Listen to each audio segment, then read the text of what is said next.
You and the president versus us tonight, 7:30 at the YMCA. Be there. And we'd show up at 7:30, no present. We do it the next day, and the next day. We get a call from the personal aide. He says, it's not going to happen. He feels bad. He invites us to the White House for a tour. We go for a tour. We go to the basketball courts in the backyard of the White House. And out of nowhere, President Obama strolls on the court and surprises us. Ben Nemtin, a best-selling author, renowned speaker. With his friends, Ben embarked on an awe-inspiring quest to complete their bucket list, a journey chronicled in their hit MTV show, The Buried Life. His book, What Do You Want to Do Before You Die, not only shares the adventures of the buried life, but also serves as a roadmap for anyone seeking to live a more fulfilling life. What I didn't realize is that you can't be in control of everything in your life forever. The championship game in our high school season in rugby, and I was the fly half, so I was taking the field goals and doing the kicks. And at the end of the game, I missed a kick that could have won us the game.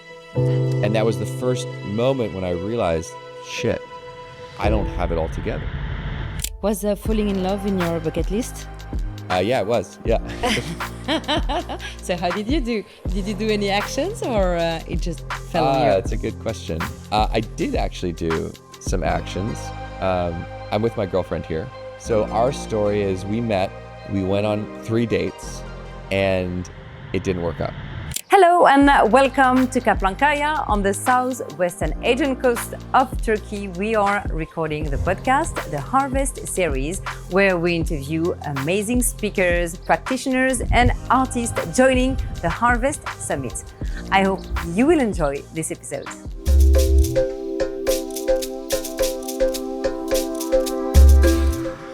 Have you ever thought about doing a bucket list? Welcome to the Harvest series podcast. Today our guest is Ben Nemtin, a best-selling author, renowned speaker. With his friends, Ben embarked on an awe-inspiring quest to complete their bucket list, a journey chronicled in their hit MTV show, The Buried Life. His book, What Do You Want to Do Before You Die, not only shares the adventures of the buried life, but also serves as a roadmap for anyone seeking to live a more fulfilling life. Am I true, Ben? Is it okay? Good pitch? Perfect. Hi, thank you for being here. Thank you. In Kaplankaya. If you can please tell the story for the person who don't know, who haven't seen you on the MTV show. The fabulous, I saw some images, of course, and this is a story of you and your friends realizing your dreams and sometimes the dream of other people. Mm-hmm, mm-hmm. Can you make a big introduction and explaining this story to everybody? Well, yeah, because it never was supposed to be more than a 2-week road trip where my friends and I were going to take off to do a list of things that we wanted to do before we died and then help other people achieve their bucket list items. And this was over 15 years ago, and it continued much longer than we thought, because... How long was it in the end? Over a decade. And it was because strangers heard about it and they wanted to help. And then people sent us their dreams and they wanted help with their dreams. And we just kept going. We just kept following this momentum that organically had just sort of sparked people to want to help and wanted to pursue their dreams and were looking for help. And we kind of just rode that momentum and were able to accomplish things that we never thought possible, and then ultimately helped other people achieve their dreams that we actually also didn't think we could ever do, but meant more than the big dreams that we were accomplishing, and ultimately learned just a whole bunch of lessons about life along the way, and realized that this list it wasn't about ticking things off. It wasn't about the accomplishments. What it really was discovering who we were and understanding the things that made us feel more alive so that we could live truer to ourselves and therefore unlock our potential and our impact and really understand our authentic self and follow that path. So this list started as a list, but it became this way of living true to ourselves. And it's something that I try to continue to do today. And it's really about following my authentic self, my spiritual self, my true self. Any of those terms can sort of represent this authentic being that if I follow those things, life happens for me, and I'm able to live a life that's energized and then help other people. Right. So, but in the beginning, it was just, we just wanted to have fun and go for a road trip and, do some things that we just never had done, even though we wanted to do them, we just never did them. And so we thought, well, this is this time we're going to just say, screw it. Let's take 2 weeks. Let's go on a road trip. Let's make it happen. Let's help other people. But ironically, it didn't start from a place of excitement. It started from a place of struggle for me, because I was someone that always put a ton of pressure on myself to succeed and always wanted to really, I think, this drive to be liked by other people.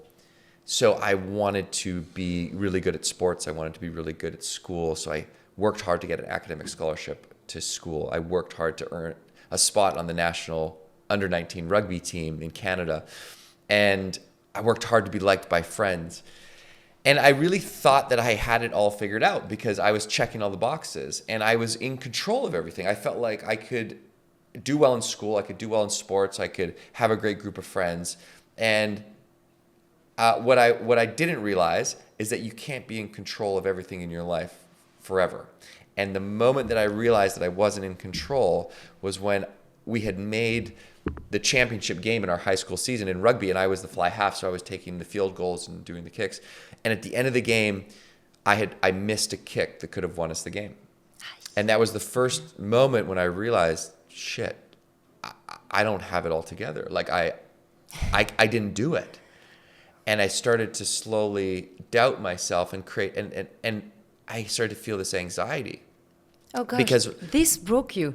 Yeah, this was Wow. this was the first time that I was, my world was sort of rocked by the reality of life, and it may not seem like a big thing, but when your world is one thing, right? Like it's like football in the south of the U.S. Like it's just such a big, and I felt like I let everyone down. We had a legacy of winning this game, and so then I made the national team, and we were training for the World Cup. And I thought, okay, as we start to sort of move towards going to the World Cup, this thought started to sort of circle in my head, which was like, okay, you can't miss an easy kick at the World Cup. You can't blow it. That's not a good place. That's not a good place to play, no? No. And so I'd think about it at night, and this thought would sort of just bounce around in my head, and so it would keep me up. So I started to lose sleep. And I started to feel more anxiety. And then I started to feel depressed. And so this mix of anxiety, this pressure that I put on myself, this worry, it all accumulated. And I got to this point where I was unable to go to school. This anxiety crippled me, stopped me from going to school. I was unable to go to rugby practice.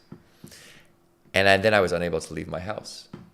And so I couldn't even go for a 15-minute walk. My parents would just try to get me to leave the house. And sometimes I would sort of say I'll go for a walk, but I would just go hide in the driveway. Then I'd come back.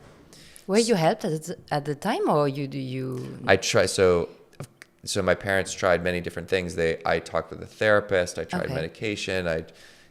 But I wasn't open to really talking to a therapist. I wasn't really open to taking medication.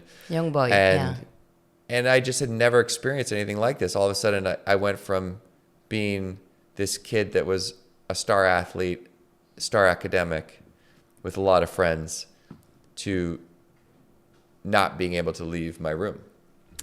So, and I didn't think there was any way back from it because I'd never experienced this type of struggle. I didn't know that this happens. Yeah. Right? None of my friends had talked. This is 17 years ago. So there was not as much talk about mental health. There wasn't, of course. Social media to kind of learn that, this is something that happens. So I was just thought, I'm broken. I'm done. And luckily, my friends came and kind of pulled me out of the house to work with them for the summer in a new town.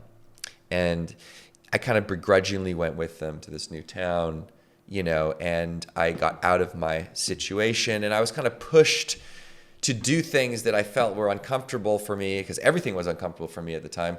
But I needed to get a job because I needed to pay for rent. Okay. And with that job, I sort of remember feeling like, okay, a little bit of confidence, like a little bit of self-worth, like I'm doing something.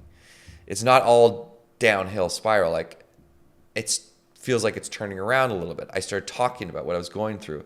I realized that my friends had also gone through similar experiences. And I was like, okay, I'm not alone. That helps. And then I started to meet different young people my age that were inspiring. So I met kids that had started their own businesses. I met kids that had traveled around the world. I met kids that had created stuff out of nothing. Like they'd think of things and just do it. And I like create clothing lines. I couldn't believe that this was something that you could do without experience. You just could create stuff. And I was blown away. And I realized these kids I was meeting gave me energy. So I was like, okay, some people give me energy and some people take energy from me. And I need to be around people that give me energy because I'm coming out of this dark place. So I needed to be around energizers versus people that drain me. Yeah. So after that summer away, I'm starting to feel back to myself. And I thought, okay, I'm going to try and only surround myself with people that inspire me because I need that energy. And I made that decision, and that decision completely changed my life. Really? Okay. So you dropped some people. It's not like I dropped them, but I leaned into actively trying to be around people that inspired me. And there was the first person that I could think of was a filmmaker in my neighborhood. And his name was Johnny. And so I called up this kid who I really didn't know. And he didn't date my sister. He took my sister to prom. And so I was a little bit conflicted, but I was like, okay, I'm going to call Johnny. I was like, Johnny, you make movies. I want to make a movie. Let's make a movie. And he's like, oh, my friend Dave was just talking about this. I said, perfect. You call Dave. I'll call your older brother, Duncan, who had come up to me independently and been like, we should do something. I was like, let's all talk about making a film. So we got together. We're talking about making this film. Johnny gets assigned a poem in English class called The Buried Life.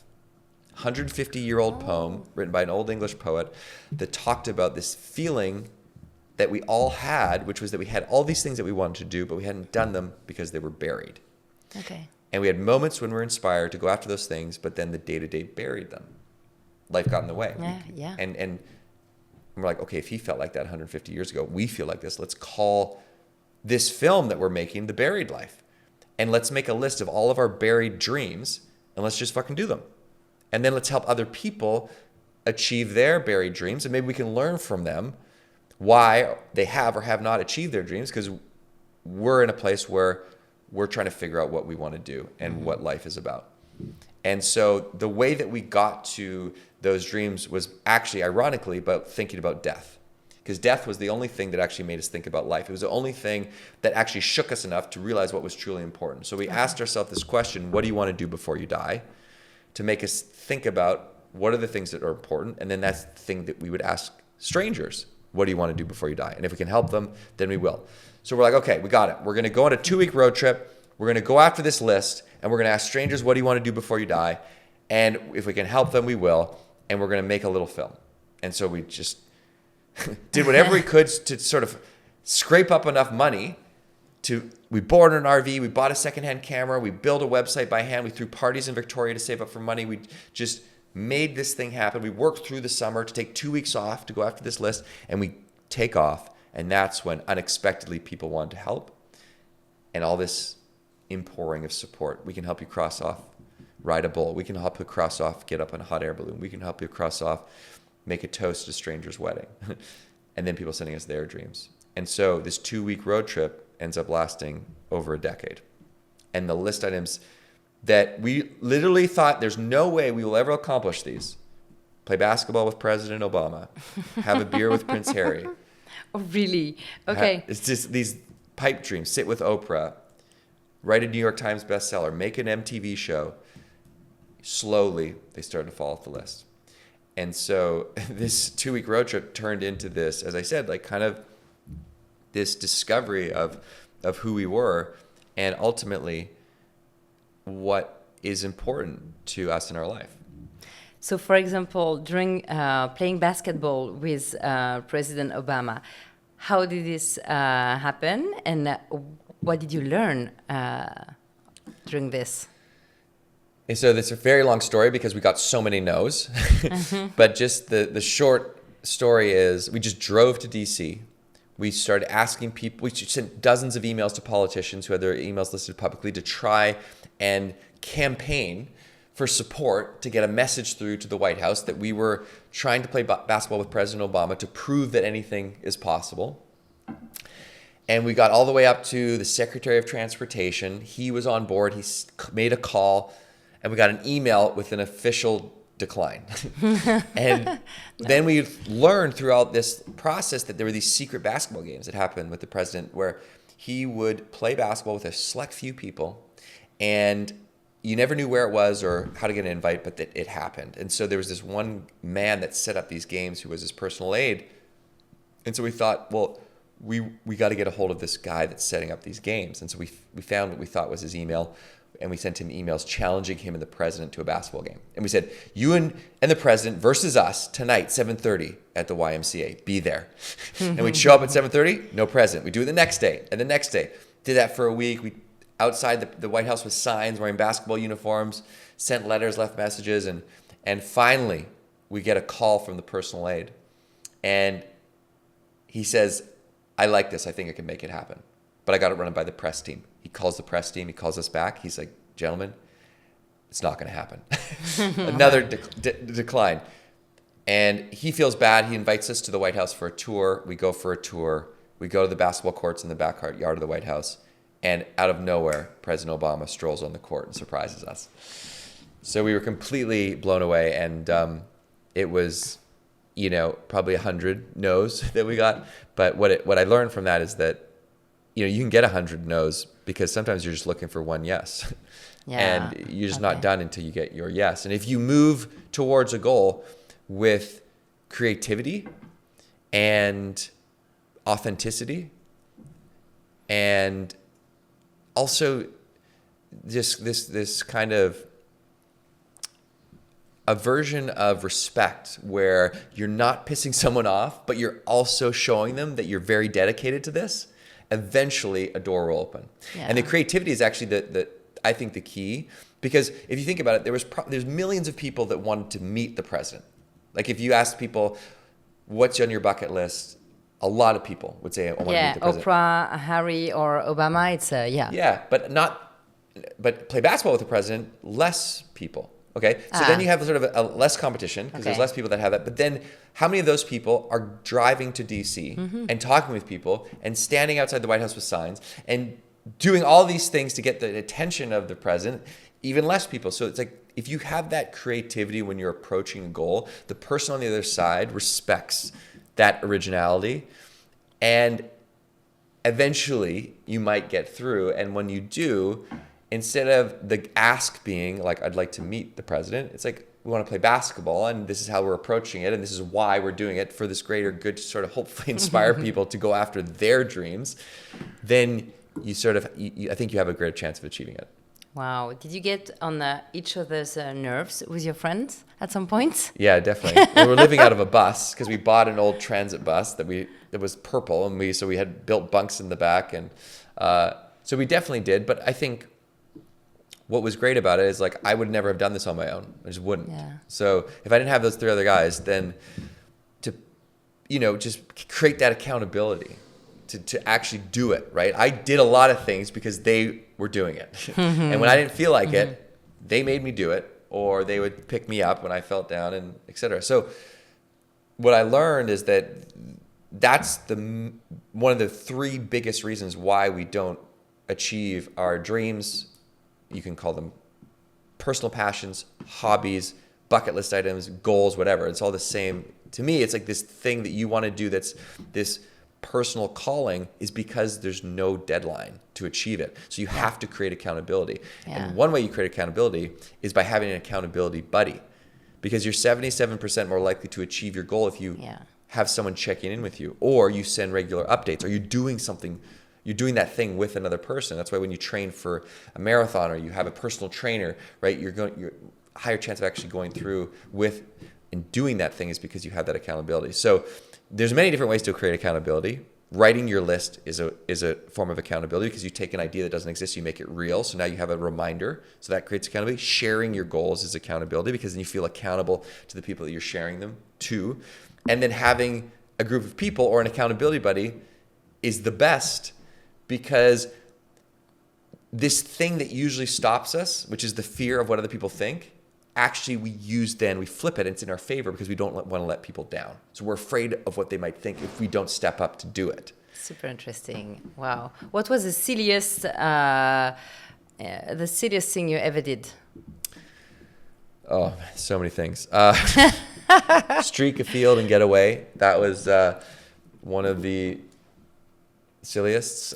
We tried to survive on a deserted island for a few days and make a raft to escape the deserted island. Tried to ask out Megan Fox during the Transformer movie days. My friend asked out Taylor Swift and snuck into the CMTs at the Country Music Television Awards.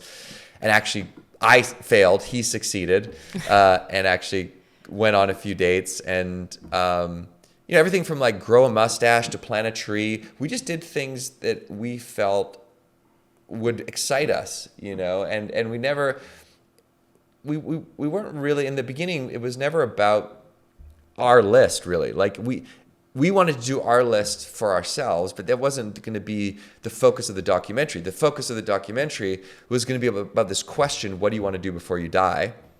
And then talking with people and understanding why they hadn't done that thing, or if they had, how did they do it? And maybe we could learn what we wanted to do with our life. But what we were surprised to learn was that when we started to go after our list, and we just want to do our list on the side because it would be fun. And the documentary would be about helping other people. But what was unexpected was that we noticed when we started to go after our list, people wanted us to achieve those goals because they got inspired to go after their dreams because we were going after ours. And we started to realize, wow, when you do what you love, you inspire other people to do what they love. So it's this great win-win where you get to do your thing and you inspire someone else to do theirs. And it creates this ripple effect that just lasts and goes far beyond what you may ever know. And so we started to see first like a couple people, then a couple hundred, then thousands. And then with the show, hundreds of thousands, millions of people going after their bucket list because we were going after ours. And it felt like this big unlock where it's like, wow, this is it. Like you get to do the things you love and inspire other people. And ultimately, you're fueling yourself to be the truest version of yourself, to unlock the gifts that only you have, so then you can unlock your impact. And I believe purpose is acting on your gifts, your unique gifts, and then giving them away. Wow. And so you need to figure out what those are. And that's why the list is important, because the list is just, it's a laboratory. It's a testing ground. You're just writing down all the things that might make you feel more alive. And then you go out and you try them. And if they do, then you do more of them. And they might lead you into this direction of your purpose, which, by the way, doesn't need to be your work. It can just be the thing that you do that you love. Art, right? Playing an instrument or volunteering or whatever like this. But you need to actually stop and think about what those things might be and then take action and try them. And what I realize is the list, it's not even about the accomplishments. It's about the act of doing. Because through the action, you learn and then you evolve. Yeah. And that action is one of the things that is, it's just, that first step is the hardest. And this is actually one of the reasons why, the second reason why we don't achieve our dreams is because we're waiting to feel ready. We're waiting to feel inspired. We're waiting for the perfect time. And that perfect time never comes. The inspiration will never hit. So you, ironically, create your own inspiration through action. So you can, it's like, imagine your dream is like a big boulder on top of a hill.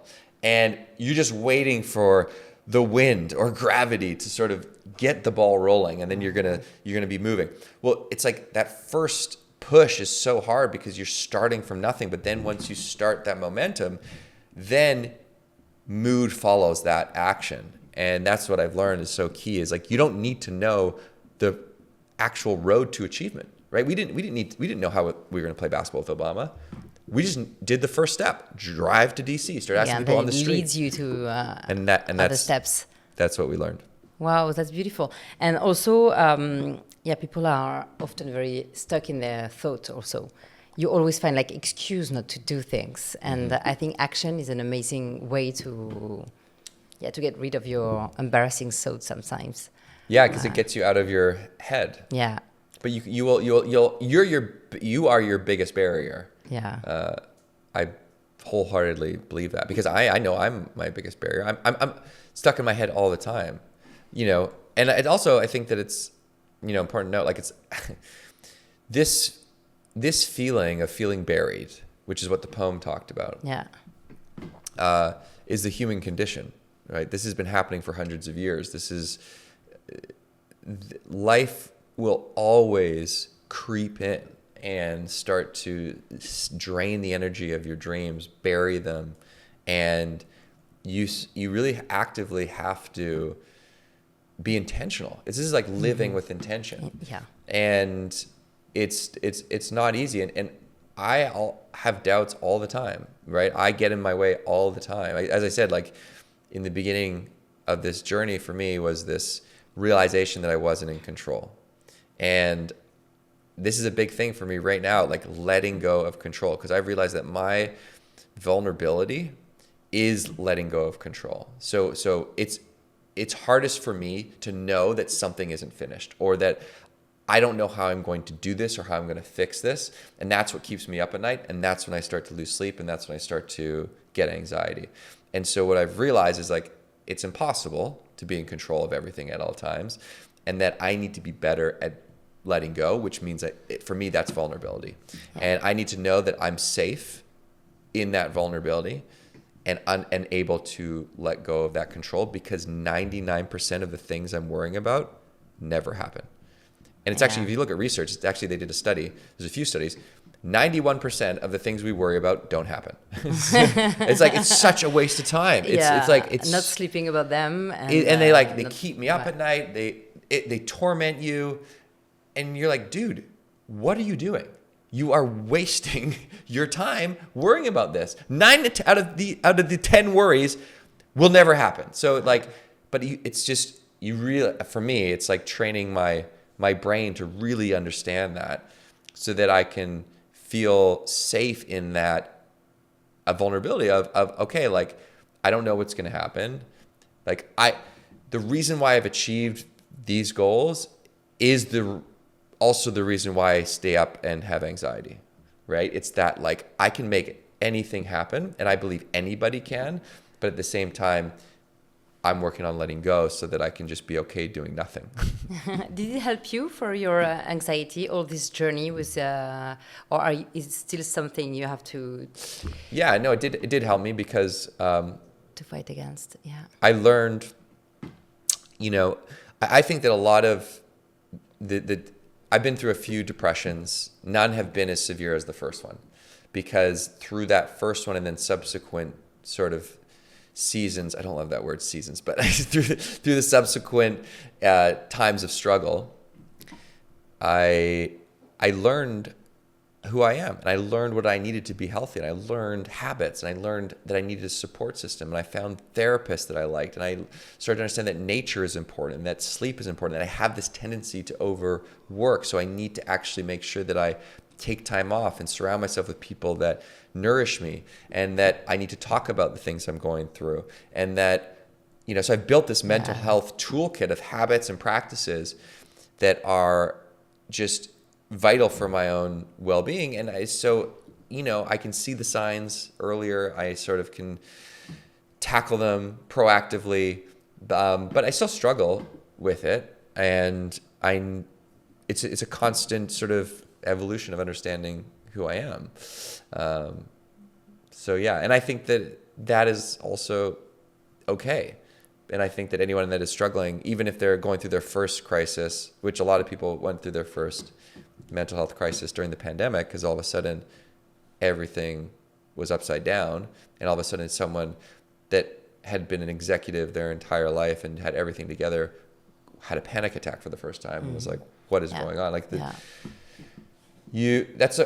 it's actually great in the sense that now it's normalizing the conversation, and the stigma around mental health doesn't make any sense. It's completely absurd, because if you think about it, like, this is the human experience. We're all going to go through struggle, and that struggle makes us who we are, and that struggle teaches us. And it's part of the journey. Yeah. You just can't go through life, your entire life, without hitting some of that. Maybe you can. I mean, if you can, good stuff. But like, it's very rare. At some point, you're going to hit that, and that's okay. And knowing that it's okay is important, because I didn't know it was okay. Yeah. And that's what made it worse, because I didn't talk about it. And did your bucket list journey help you to know that even regarding mental health issues, you can get actions to heal? Like, whereas before you would say, okay, I'm going to stay in bed and I don't know what to do. And then now you can get tools, you can have actions, and you're going to help yourself actively. Yeah.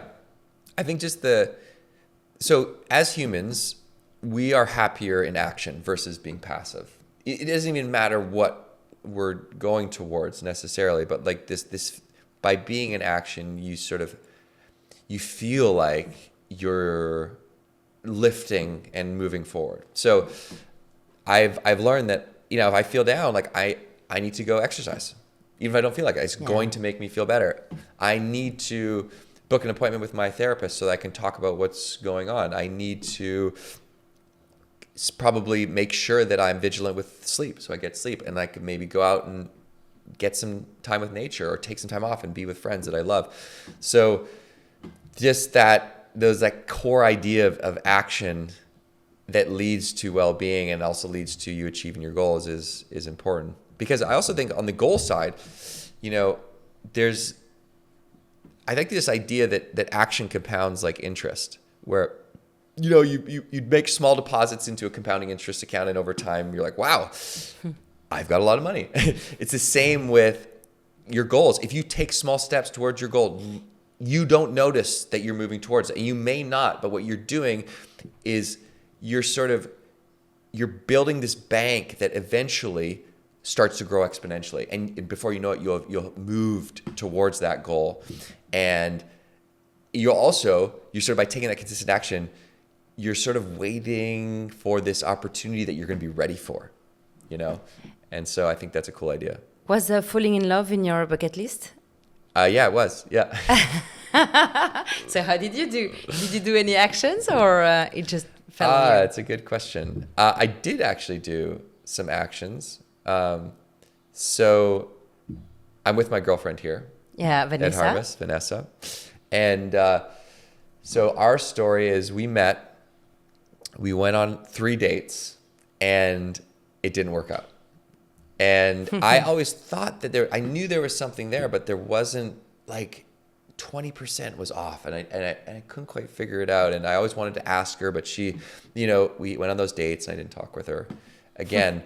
But I was out of a long relationship. And so at that point in my life, it was really important for me to just like connect back to who I was and connect with friends.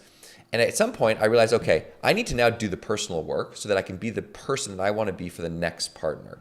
Okay, so this is after we had met a couple times, and it was a year and a half before we reconnected. And in that year and a half, I decided that I was going to go in on my personal development, and I did something called Hoffman process, which is I highly give my stamp of approval for Hoffman process. It's incredible. And I did some other healing. I found a great therapist. Anyways, I didn't know this, but Vanessa also was doing the same thing, unbeknownst to me, where she had just got out of another relationship, and she had decided she was going all in on herself. So we were both doing this, and then a year and a half later we reconnected, and it was a different experience. We both noticed something was different. Okay. She the probably 20% were gone. Yeah, okay. Yeah. Oh. Probably for me, it was more like 50% for her. And we had, and I think that it's interesting. So what had happened for me, I got to the place where I was so happy with my life and where I was, that I thought, I am so content that if I don't meet someone, I'm good. Like I actually can see a whole life for myself where I don't meet a partner, and that is totally okay. In fact, it's an amazing life. And if I meet someone, it's just going to be a bonus. Okay. And as soon as I got to that place, I met reconnected with Vanessa. Okay. And So- she was in the same kind of place as you. Yeah. Okay. She was, and so for me, the lesson was just the importance of, you're not looking for someone to change, to fix. You're not looking for someone to make you whole. You're not looking for anybody. You look inside to be the person you want to be, and then maybe you'll meet someone that expands your world and makes you even better. But you don't need that person. And I think that was the difference between this relationship and my past relationships. Wow. What's left on your bucket list that you really want to do now? I really want to finish the documentary film Yes. that we started 17 years ago. Wow. And What's left to do? So like go to space is one of the things on the list, which I actually signed up to go to space with a company called Worldview. Wow. And they're doing this space flight with a huge helium balloon up to the edge of the stratosphere. Cool. Yeah. That's And cool. so that'll be 2025 or 2026. And,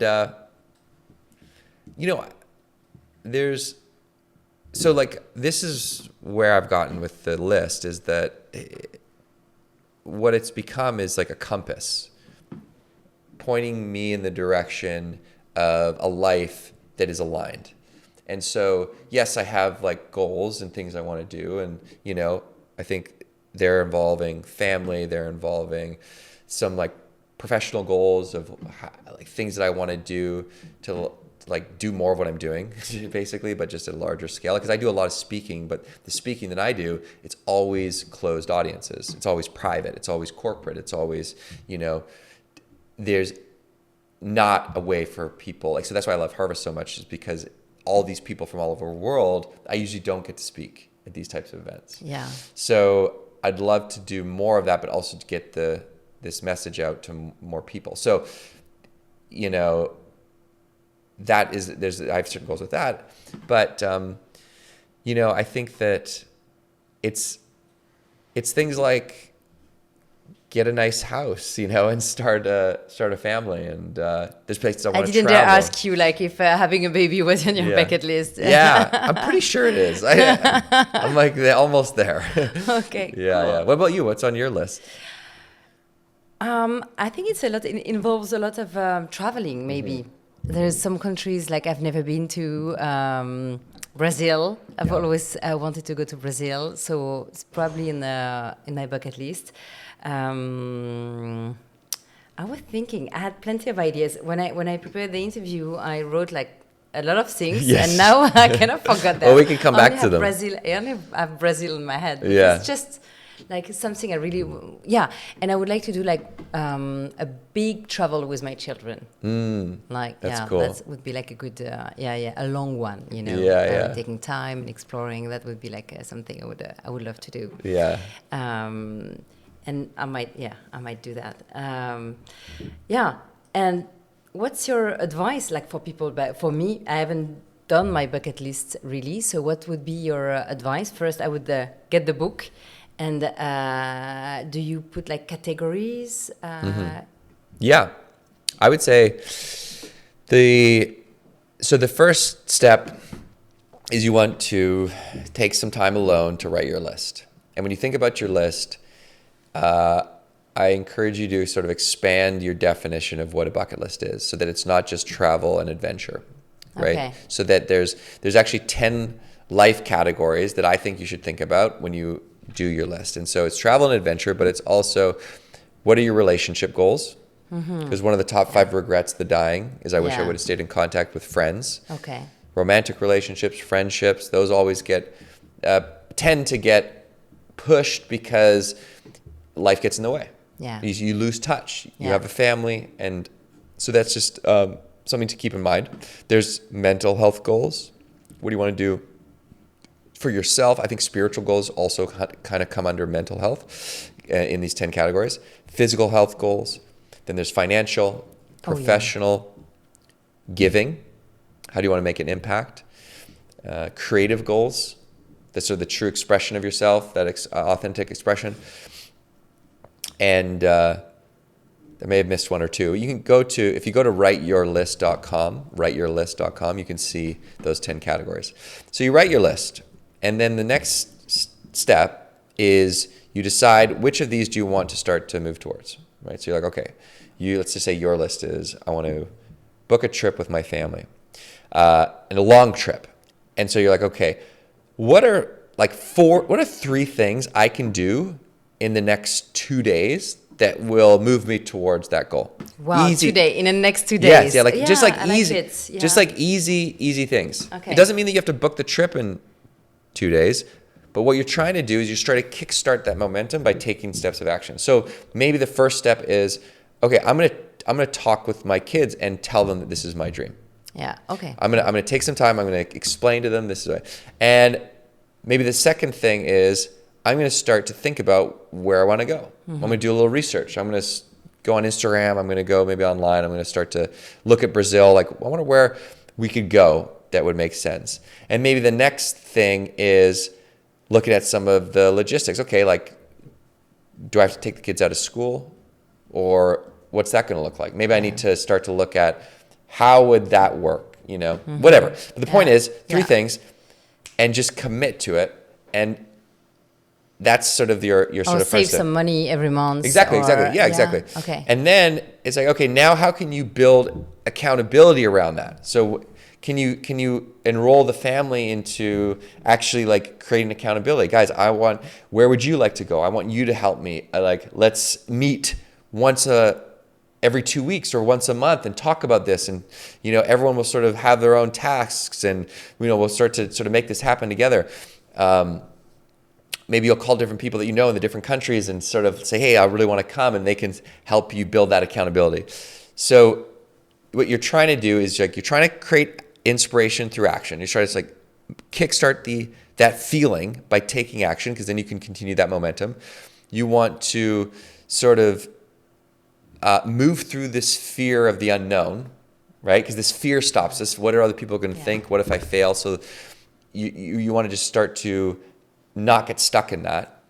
And you want to build accountability, which is talking about it, sharing it, writing it down, all the things. So that's what I would suggest is take some time, write your list in those 10 categories, decide what you want to do, write those 48-hour action items, create some accountability, ideally have an accountability partner, and keep regular check-ins. What's the best partner? Is it someone positive, someone in your family, someone you know very well, or someone who has the same energy as you? Ideally, yeah.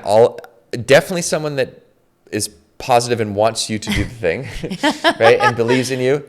I don't think it necessarily needs to be in the family or a friend. It doesn't matter, as long as you feel like they're going to be supportive and there and reliable. Sometimes you have to pay an accountability buddy, which is like kind of the trainers or coaches or those types of things, which is also okay, because that's just added accountability, because you feel like, oh, I paid for this, I should do it. So that's why, like, if you book the trip, you're probably going because you put the money down, or you bought the hotel, or you put some sort of down payment. So yeah, those are the steps. Fantastic. Let's finish with the harvest of the day. This is a question I'm asking to all the guests. If you can recall, because Harvest this year is about radical connection, if you can recall a memory of you when you were a child, feeling radically connected or radically disconnected, but more radically connected, if you have a memory of this, with your family during a meal or a special moment. So if you can share the atmosphere, the people, the food, the place. Yeah. Good question.